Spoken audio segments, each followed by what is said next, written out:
Eu sou a Maria Eduarda, aluna do primeiro ano do curso de Direito, e hoje estou aqui no nosso podcast jurídico. Estou aqui com os meus colegas Rodrigo, George, a Pérola, a Maísa, a Johanna e a Thalita. Hoje a gente vai debater sobre 3 assuntos muito importantes dentro do nosso, na verdade, das diretrizes do direito, né? Que é o justnaturalismo, o positivismo e o pós-positivismo. Gostaria de começar aqui com o meu colega Rodrigo, para ele dar início nos falando o que seria o justnaturalismo, né? O naturalismo é basicamente um direito natural, ou seja, eu posso citar alguns exemplos, que é a lei que proíbe a liberdade de expressão, onde sabemos que todos têm que ter a liberdade de expressão, e também a lei que nega atendimento médico a outros grupos de pessoas. Exemplo é se uma pessoa foge para outro país, e lá nesse país eles dizem que não podem atender pessoas refugiadas. Tem um exemplo de um médico que ele ajudou essa pessoa, e é um direito natural, um direito básico de cada pessoa. Então, basicamente o que o nosso colega Rodrigo falou é que o justnaturalismo ele é um direito natural, que ele já vem com nós desde o nosso nascimento, desde o tempo que surgiu a humanidade, né? Então, o que seria esse direito natural? Tá basicamente ligado aos nossos direitos humanos, tá? O justnaturalismo, ele é, na verdade, o direito natural, ele é base dos nossos direitos humanos, como, por exemplo, os direitos humanos prevê o direito à saúde, liberdade de expressão, direito à vida. Então, todos esses estão ali dentro dos direitos humanos. E onde é que esses direitos humanos estão? Eles estão regularizados lá dentro da nossa lei, da nossa lei, né? Então, assim, aí já entra o próximo assunto, né? Que é o assunto que nossos colegas vão tratar aqui, que é o do positivismo. Quadra no justnaturalismo em épocas de agora. Então, por exemplo, antes, o justnaturalismo ele falava sobre direito natural. E esse direito natural ele foi agora colocado como lei escrita. Então, antigamente, tinha como você recrutar, você discordar devido a alguma religião, algum conceito. Hoje não, o que é lei, é lei. E tá ali, não tem mais discordância ou opiniões. Uhum. E não importa também o que as pessoas vão achar do que vai ser moralmente certo ou errado, né? Porque aquilo que tá válido, aquilo que tá escrito, é o que vai ser e ponto. Então não tem ligação com... Tá, e nesse caso...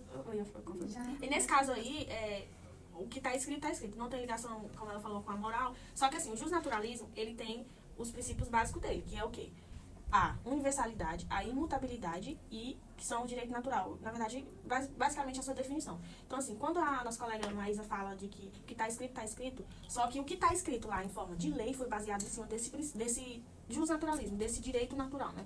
Então, assim, hoje eu não posso chegar aqui e criar uma lei dizendo assim, a nossa colega Maísa é proibida de exercer a religião dela por conta disso, disso e disso. Tá, eu não posso fazer isso. Por quê? O direito natural, ele já prevê a livre expressão dela de religiosidade, né? Inclusive, hoje a gente tem leis que fundamentam isso, na verdade, que asseguram esse direito, né, de cada um ter sua religião. Por exemplo, também a questão da liberdade de expressão, né? Então, assim, eu não posso chegar aqui e te censurar sobre o que tu vai falar ou não, porque isso já é um direito natural que vem lá do justnaturalismo, que chegou até o positivismo, e hoje a gente tem ele também em forma de lei. Então, assim, a ligação que a gente tem dentro do justnaturalismo com o positivismo é essa.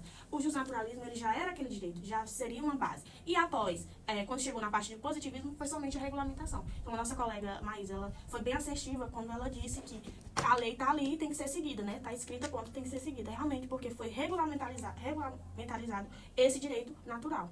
E aí a gente chega também na parte lá do pós-positivismo, né? Porque, apesar dele ter sido regulamentado, ainda tem muita coisa a ser melhorada. Então, acredito que seja essa parte aí do pós-positivismo, que a nossa colega Thalita agora vai ter a oportunidade de... É porque você falando, eu lembrei de uma situação que acontece muito hoje em dia.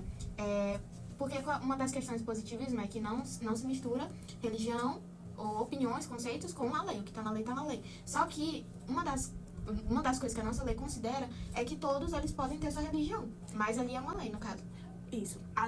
O positivismo, ele não aceita a introdução de certos princípios, de certas religiões dentro da lei. Porque ele está ali não para pegar o que um acha certo e o que o outro acha errado. Justamente para regulamentalizar isso. Como?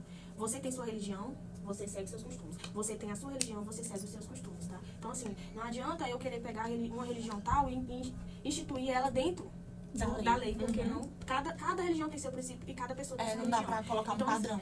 Apesar de ser coisas que estão ligadas e que uma protege a outra, não são coisas que dá pra interferir, que dá pra se juntar. Da religião que tu falou aí com o pós-positivismo. Tanto é que hoje em dia a gente vive uma realidade que, por exemplo, existe uma religião eles estão ligados no nosso as pessoas da igreja adventista. Não só nesse elas não trabalham ao sábado. mas também no Então, nosso dia de trabalho.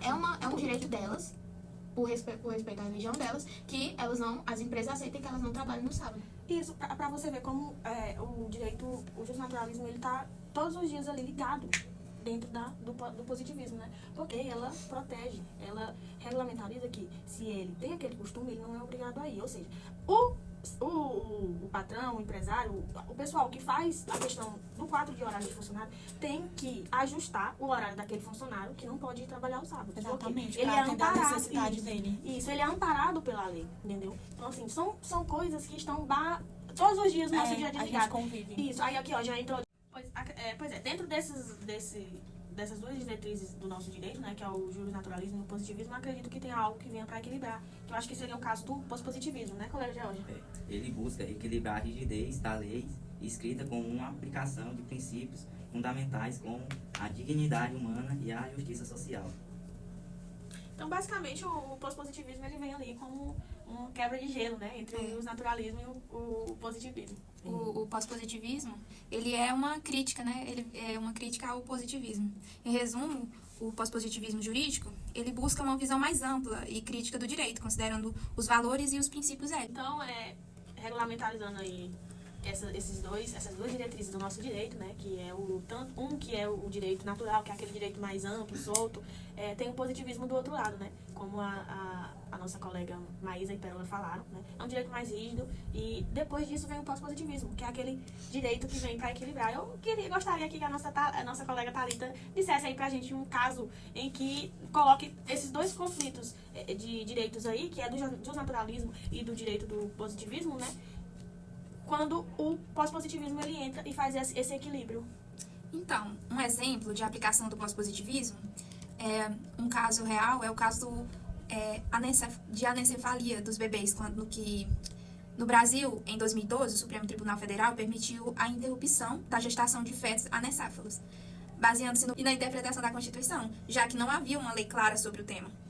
Não havia uma lei clara, mas aí tinha dois direitos regulamentarizados, né? Que é o direito da vida, que está lá no direito natural e que também ele é regulamentalizado lá no pós-positivismo, que a gente tem os direitos humanos, mas também tem um outro direito aí, que é o direito da mulher sobre o seu corpo, que a colega citou a dignidade da mulher.